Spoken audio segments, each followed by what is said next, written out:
The exhibition hall you're looking at is the Earthenware Coffin Hall. In the Earthenware Coffin Hall, you can see the tomb where you can see the funeral method of the ancient Korean peninsula, earthenware used in Mahan, one of the 3 ancient countries, and the burial ground excavated from the tomb. In the middle of the exhibition hall, it deals with 3 tombs representing the 3 kingdoms and Bronze Age, and introduces Korea's tomb ritual, Mahan's foreign exchange, and Mahan's earthenware along the wall of the exhibition hall. The Mahan forces of the Yongsangang River, which now belongs to the Jeollado region, maintained their own culture even while losing influence by Baekje.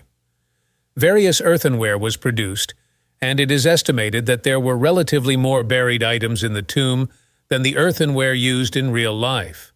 Through this, you can focus on the traces of tombs concentrated in the southern part of the country and the artifacts of ancient Mahan.